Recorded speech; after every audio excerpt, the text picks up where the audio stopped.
ગુજરાતની રાજધાની ગાંધીનગરમાં ગઈકાલે એક કાર જેમાં દારૂ ભરેલું હતું તે પલટી કાર ખાઈ જાય છે અને દારૂ વેરવિખેર રસ્તા પર પડે છે। આ જાણ થાય છે વિદ્યાર્થી નેતા યુવરાજસિંહ જાડેજાને। તેઓ સ્થળ પર પહોંચે છે અને શું થાય છે વિગતે વાત કરીએ। નમસ્કાર, જય માતાજી મિત્રો, હું છું આપનો મધુસૂદન બારોટ।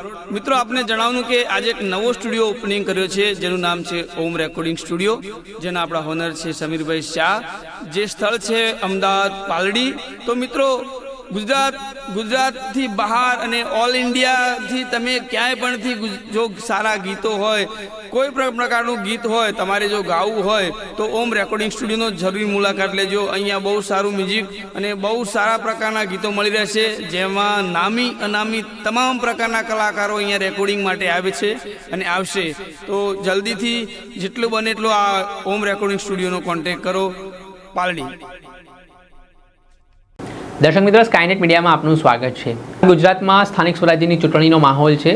આજે ચૂંટણી માટે મતદાનની પ્રક્રિયા ચાલી રહી છે, પરંતુ ગઈકાલે કતલની રાત દરમિયાન ઘણી બધી જગ્યાએ ખેલ થયા। અંતિમ તબક્કામાં ઉમેદવારો દ્વારા દારૂ છે તે મતદારો સુધી પહોંચાડવામાં આવ્યા હોય તેવા આક્ષેપો આવી રહ્યા છે। પૈસાઓની લાહણી થઈ, ત્યારે આ વચ્ચે ગાંધીનગરમાં ગિફ્ટ સિટીની સામે જે બ્રિજ આવેલો છે ત્યાં એક કાર છે તે દારૂ ભરેલી જઈ રહી હતી અને અચાનક આ કાર બ્રિજ પર પલટી ખાઈ જાય છે અને આમાં મોટી માત્રામાં વિદેશી દારૂ છે તે જાહેર રસ્તા પર ઢોળાયેલી જોવા મળે છે।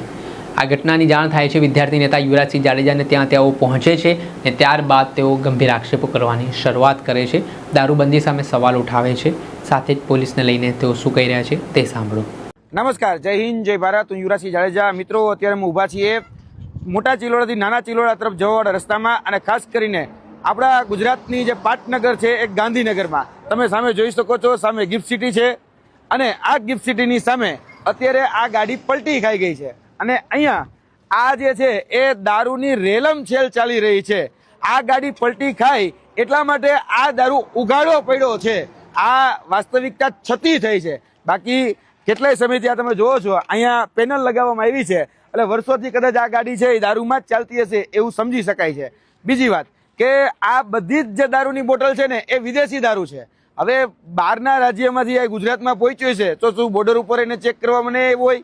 બોર્ડર ઉપરથી લઈ અને અત્યારે તો આચારસંહિતા લાગુ છે, ચૂંટણીનો સમય ચાલુ છે, તો આ ચૂંટણીના સમયમાં શું આ બધી જ જે બોર્ડરો છે ગુજરાતની ત્યાં ચેક કરવા મને એવું હોય? અને અહીંયા સુધી પહોંચ્યો તો પહોંચ્યો કઈ રીતે, એ પણ એક મોટો સવાલ છે। તેની સાથે સાથે હવે અહીંયા એવું કહેવામાં આવી રહ્યું છે કે ભાઈ અહીંના ડ્રાઈવર જે છે એ ફરાર થઈ ગયા છે। હવે તમે વિચારો, જે ગાડીનો કશું જ કંઈ વૈધું જ નથી, આખી ગાડી છૂટી પડી ગઈ છે।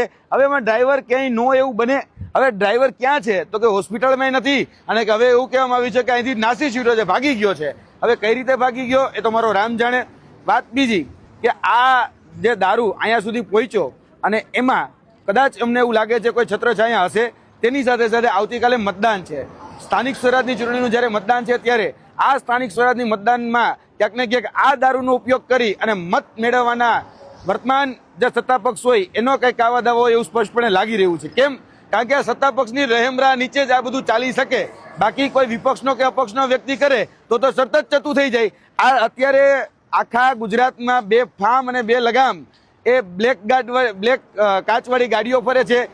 આગળ ભારતીય જનતા પાર્ટીના ખેસવાળી ગાડીઓ ફરે, કોઈ પોલીસ એને રોકવા નથી માંગતું। અને આ જે દારૂ જે છે આ તો ગાડી કહેવાય કે ઊંધી પડી એટલે આ દારૂની ગાડી અત્યારે છતી થઈ, બાકી તો આવી અનેકો ગાડીઓ, હજારો ગાડીઓ અત્યારે ગાંધીનગર અને ગુજરાતમાં ફરી રહી છે। હવે આ ગાડીના અમને જે નંબર મળ્યા છે એ નંબર છે GJ1WB 4267। આ ગાડી કદાચ સાચા નંબરે છે ખોટા નંબરે એ અમે નથી જાણતા, પણ આ ગાડી જે છે એ ગાડી અહીંયા સુધી પહોંચી છે, આ ગાડીના નંબર છે। હવે આ ગાડીની તપાસ થવી જરૂરી છે। તેની સાથે સાથે બીજી એક વાત કરી દઉં કે જ્યારે અમે આ ગાડી પાસે પહોંચ્યા 2:30 વાગે ત્યારે અમને એવું કહેવામાં આવ્યું કે ભાઈ આમાં જે મુદ્દામાલ હતો એ 2 PCR ભરી અને મુદ્દામાલ છે એ અલગ જગ્યાએ મોકલી દેવામાં આવ્યો છે। હવે ક્યાં મોકલવામાં આવ્યો છે એ અમને નથી ખબર, એ મારો રામ જાણે। એ પોલીસ સ્ટેશને મોકલવામાં આવ્યો કે જે તે જગ્યાએ ટ્રાન્સફર કરવામાં આવ્યો, શું કરવામાં આવ્યું એ અમને નથી ખબર। હવે જ્યારે અમે પહોંચ્યા ત્યારે અહીંયા પોલીસ પણ હતી અને સાથે હોમગાર્ડ પણ હતા અને ગાડી એની પાસેથી એક્ટિવા। ત્યારે અમે એમને પૂછ્યું કે આ એક્ટિવાની ગાડી ઉપર તમે 2 મોટા થેલા ભરી અને શું લઈ જાઓ છો? ત્યારે અમને એવું કહેવામાં આવ્યું કે ભાઈ આમાં તો અમારો મુદ્દામાલ છે, આમાં તો અમારો માલ સામાન છે। જ્યારે અમે કીધું કે અમારી સામે ખોલો, અમારે જોવું છે, ત્યારે ના કરવા લાગ્યા। પછી જ્યારે અમે વિડીયો ચાલુ રાખીને જે કીધું ત્યારે અંદરથી જોવા જઈએ તો મોટી મોટી દારૂની બોટલો એમાં મળી આવી છે. એટલે એમાં પણ દારૂ હતો, એમાં પણ ટીન હતા, ઇંગ્લિશ દારૂની બોટલો તેમાં પણ મળી આવી છે. હવે આવતીકાલે જોવાનું રહ્યું કે કોના નામે દારૂ ઉધારાય છે અને કોના નામે FIR ફાટે છે એ હવે આગળના દિવસોમાં જ ખબર પડશે. પરંતુ આ દારૂ છે એ ક્યાંક ને ક્યાંક મતદારો માટે મગાવવામાં આવ્યો હોય અને ભારતીય જનતા પાર્ટીની રહેમરાએ મગાવ્યો હોય તો જ આ દારૂ છે અહીંયા સુધી પહોંચી શકે, બાકી આ દારૂ અહીંયા સુધી પહોંચી ન શકે એવું સ્પષ્ટપણે અમે માનીએ છીએ. જોઈએ આવતીકાલે શું થાય છે. જય હિન્દ, જય ભારત. આપણે સાંભળતા વિદ્યાર્થી નેતા યુવરાજસિંહ જાડેજાને તેમણે આ મામલે મહત્વનું નિવેદન આપ્યું છે અને આજે જે દારૂ પકડાવાનો મામલો સામે આવ્યો છે, જે દારૂ ગાડી પલટાઈ ગઈ ને ત્યારબાદ હવે પોલીસ છે ત્યાં દારૂ પકડવા માટે પહોંચી ત્યારે તેમણે અનેક સવાલ પણ ઉઠાવ્યા છે, જેના કારણે રાજકારણ ગરમાયું છે. દર્શક મિત્રો, આવા જ વિડીયો જોવા માટે સ્કાયનેટ મીડિયા જોતા